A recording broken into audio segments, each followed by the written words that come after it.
Everyone, আজকে আমরা চলে গেছিলাম কৃষ্ণনগর ফুড হেভেন রেস্টুরেন্টে লাঞ্চ করতে। তো রেস্টুরেন্টটা তোমাদের সাথে শেয়ার করব, ভেতরটা তো শেয়ার করলাম। এবার চলো আমরা কি কি খাবার অর্ডার করেছিলাম সেটাই তোমাদের সাথে শেয়ার করব।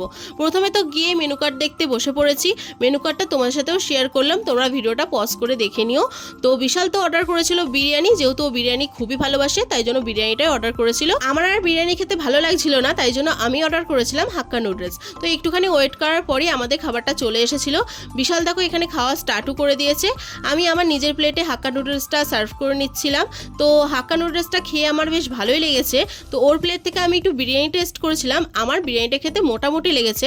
তো ভেবেছিলাম বাড়ির জন্য একটু বিরিয়ানি নিয়ে আসবো, তো আমার মোটামুটি লেগেছে বলে আর এখান থেকে নিয়ে এসেছিলাম না। আমরা সোজা চলে গেছিলাম কৃষ্ণনগর সান্যাল মার্কেটের পাশে নতুন হয়েছে রয়্যাল বিরিয়ানি, তো সেখান থেকে একটু বিরিয়ানি নিয়ে এসেছিলাম বাড়ির জন্য। আমার খেয়ে ভীষণ ভালো লেগেছে রয়্যাল বিরিয়ানিটা, তোমরা চাইলে টেস্ট করতেই পারো। তো আজকের মতন ভিডিওটা এই পর্যন্তই।